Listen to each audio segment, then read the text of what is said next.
This is a wild matchup. Yeah, this is very strange, and I don't know if it's us or them.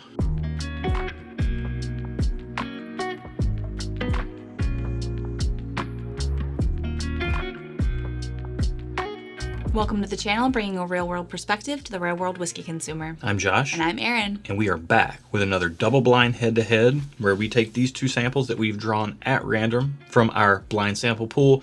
We taste them without knowing what's in our glasses, and we give you our first impressions. Then we spend some time with them, see if it changes our first impressions. We'll give them some ratings. We will reveal the price, see if that changes our ratings, and then we will find out what we've been drinking. Absolutely. We do it this way so that you get the most honest opinions possible, separate and apart from any labels or bias or hype or anything like that. We just want to be true to the whiskey in the glass, see what it gives us on this particular day. I will say both these look nice in color, so that's a little bit promising. They look pretty. Let's go ahead and get glass one on the nose.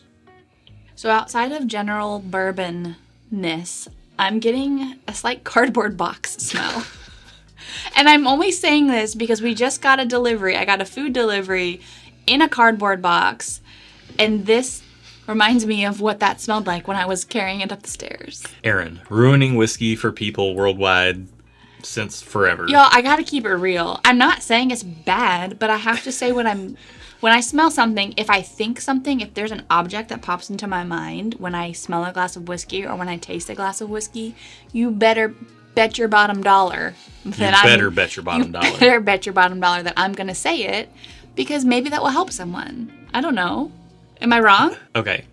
You're not wrong about the cardboard box note. Okay. And this is Thank why we do you. it blind, so Thank that you. we're as completely honest as possible without any bias. So to me, this smells amazing. Like, I love the smell of this. I'm not gonna let me hang It on. doesn't smell bad. Let me back my steps up. It's not smelling amazing, but like it smells really nice. It smells very classic. Yes. Bourbon, all the good things you like. Yeah. Caramel, vanilla, oak, and then also cardboard box. Right. I don't want to be hyperbolic here. I said it smells amazing. I'm going to reiterate this.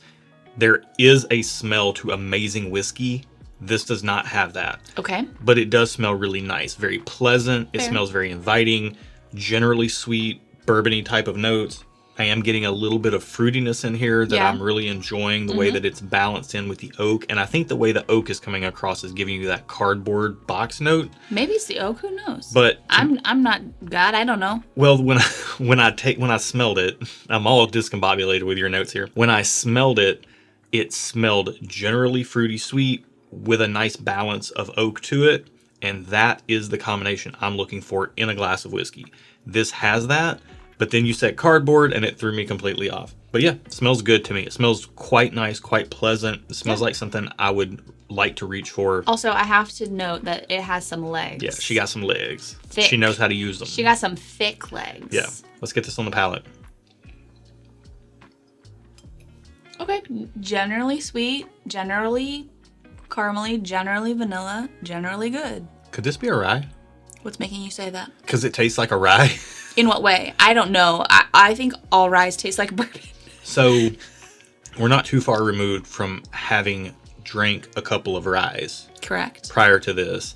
So I don't know if that's influencing me or not, but in this, I'm getting a little bit of that pininess. Like a mint. I'm like a A fresh. piney, spearminty type of mintiness. I can see that. Okay. There is a cherry sweetness here as well. And Okay. the way that it's when I get that cherry combined with the pine spearmintiness that makes me think rye, and a generally sweet rye that I tend to like a lot. Like a bourbon drinker's rye. Yeah, but this could be a high rye bourbon. Could but be. I'm not getting a lot of spice on the palate. And again, we're not trying to figure out what these things are. We're just trying to speak to our experience in the glass, which is the only reason I mention this. Gotcha. Because if this is a rye, then great. You know it's a rye that's quite sweet and pretty tasty. If it's a bourbon and you like rye, then this might be a bourbon you should check out. Yeah. But I'm a little bit skeptical personally. Maybe the previous tasting here is having a little bit of an impact on my palate. Well, let's do a second Let's take sip. another sip. Yeah.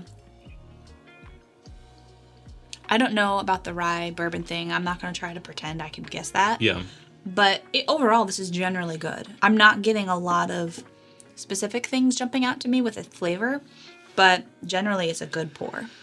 Yes, I will co-sign all that. This is quite nice, quite pleasant. I would say it's sweet if you like sweet whiskey.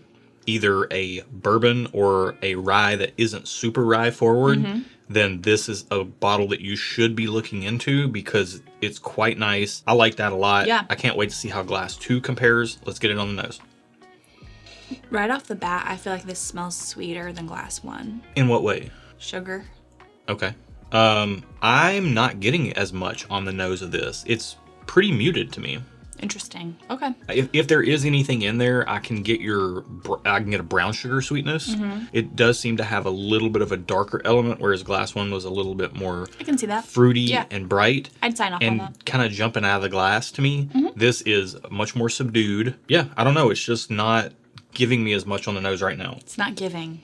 It needs to be giving. But the sweetness I'm getting here is nice. Yeah, it's not good. It's pleasant. It's a different kind of sweetness than Glass 1. Correct. Glass 1 is more fruity sweet on the nose, and then the palate was more like cherry and spearmint, whereas this on the nose is just coming through like the only sweetness I'm getting out of it is brown sugar and oak. Well, let's taste it. I'm and not see getting what it anything tastes else. like. Let's get on the palate.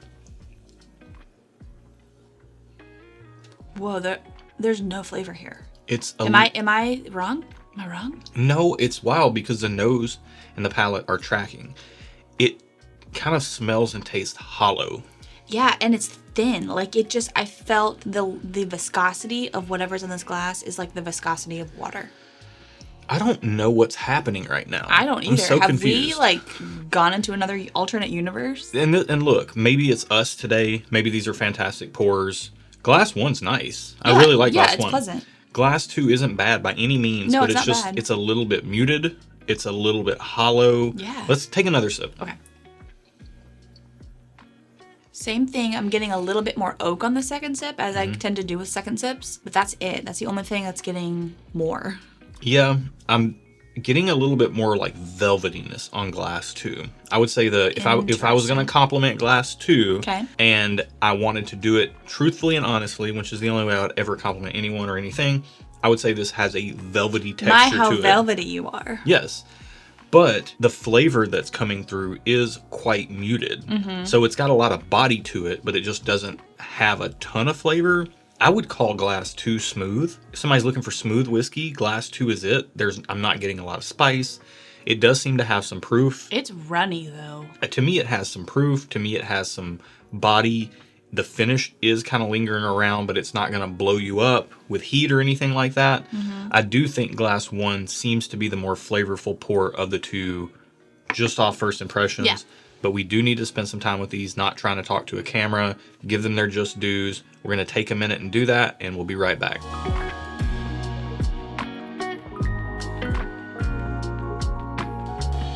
All right, I'm just going to come right out and be honest with you guys.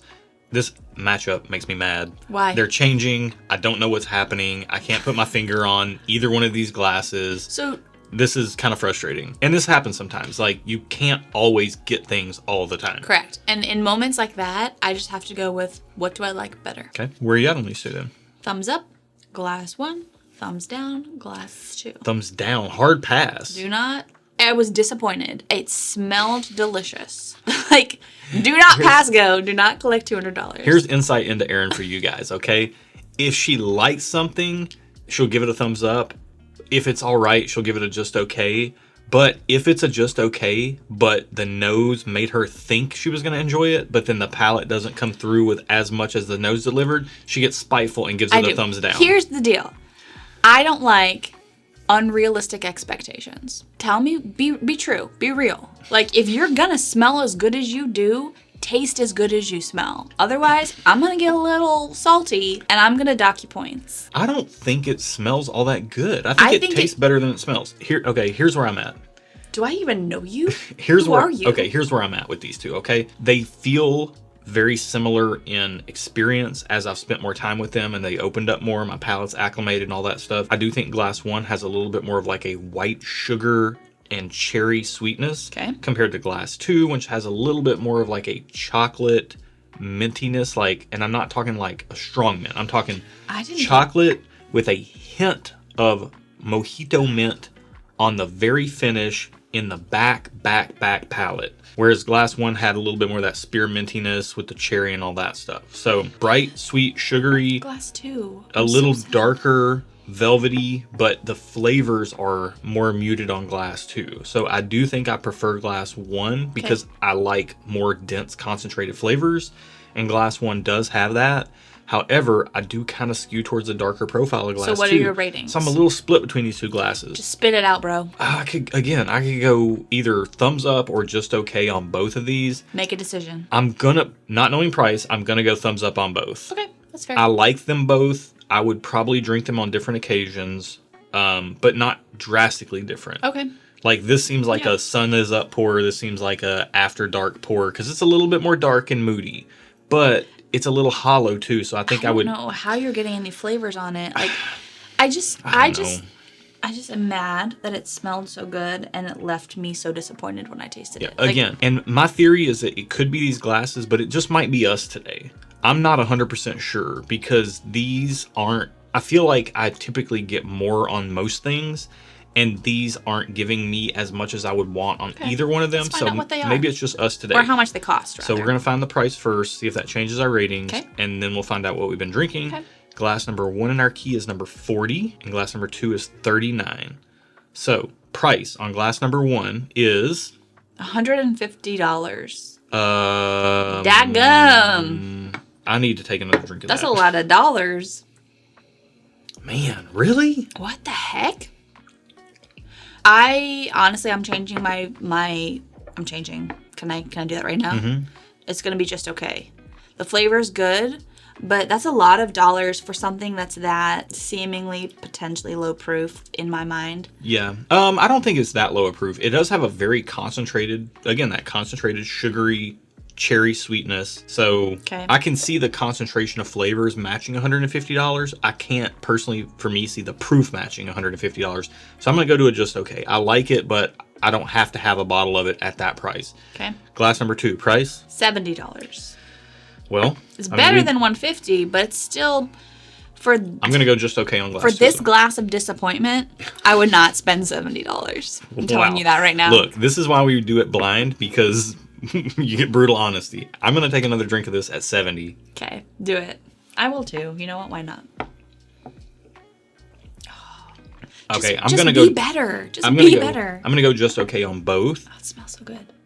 Your thumbs down on 2 at 70 for sure. You're just okay on glass 1. I would probably buy glass 1 over glass 2, even though it's dang near double the price. Yeah. Glass 2 smells amazing, and I think where my disconnect is it just doesn't taste as amazing. All right. Okay. So what is glass 2? Glass 2, Knob Creek 12 year. Really? 100 proof. This is Knob Creek 12 year? Correct. Why is it so hollow in flavor? I don't know, and I'm, again, very disappointed, as you all know, so I'm not sure. What's glass 1? Hardin's Creek Jacob's Well, and it's 108 proof. The concentrated sugary cherry sweetness is making sense now. What's the distillery of this? Jim Beam. Same distillery. Oh, they're both Jim Beam? Same distillery. Okay. However, this is a 12 year. This is a blend of 15 and 16 year, I believe. Dang. For the Hardin's Creek Jacob's Well. Okay. 108 proof. So you're getting more proof in glass 1. Okay. You're getting more of a concentrated sweetness. Why am I getting so much mint on both of these? I don't know. I will agree with you on the first one specifically. There was some experimentiness that I could see how you thought maybe it was a rye. I definitely see that. I just can't process in my mind why I'm getting those types of flavors out of both of these pours. And it's still there. Like, it is still there. That is wild. Okay. They're not even it's not even a high rye mash bill or anything like that. Yeah, no, you're not wrong. I get it. So I'm not sure why it's there. Okay. Well, nonetheless, this is very interesting because Knob Creek 12 year does sit on shelves in a lot of markets. However, not in our market. We have to we have to jump through some hoops to get our hands on a bottle of this. Hardin's Creek was a one-time release, specifically the Jacob's Well, but I think there's a 2-year blend with some older stuff that's also a limited release. But this particular one is a limited release. So when you're talking about limited release stuff, this comes in like a 10. It's got a whole presentation to it, which no doubt influences the price or affects the price, rather. Oh, it has to. You have to recoup those costs somehow. Right. But is it worth $150 if you missed out on it? Should you fret? Should you lament the fact that you missed out on this at $150 for this bottle? I personally would not lament that. I would not. It is good, and if you can get a bottle of it, great. I mean, we did give it a just okay. Yeah. So that's kind of take it or leave it based Yeah. on the price and the flavor. Yeah. So we do have a bottle of this. I'm happy that we have a bottle of this. However, would I buy a second bottle of this? I would have to have some subsequent pours of this that really impress me for me to want to spend that same amount of money on a second bottle. This was a fascinating head-to-head. Yeah. Same distillery. I think that confused me in this. Really? Because there is a through line. Did you feel it? They were similar? Well, we took time in the break. I was like, they're flip-flopping. Like, yeah, they were things flip-flopping for you. They're shape-shifting, and there's some cross-influence here between glasses. And so, I was just all over the place on this one. I thought it was me, and it might have been a little bit, or probably more than a little bit. But nonetheless, these two kind of had me on my heels for most of this video. You were pretty firm right off the bat of where you landed on both of these. Yeah. But yeah, I mean, if you have these products in your market, if you can try them, I would say try them before you buy them. Knob Creek 12-year has impressed us, and we have liked it when it's not in a head-to-head against its bigger, older, better brother. Yeah, that's fair. So the favorite child of the Jim Beam distillery. Okay. But nonetheless, if we're one of your favorite whiskey channels, make sure you subscribe, because if you're not subscribed, you're going to miss our stuff. And we put out 4 videos a week, so hop on board, like this video if you liked it, and we would love for you to join us on a pour for one of our monthly live streams. Hit the bell. It'll let you know when we're going live. Absolutely. That's it for today. Be good to each other, and until next time, cheers. I would cheers you, but my glasses are empty. I feel like I have a trigger for me is unmet expectations.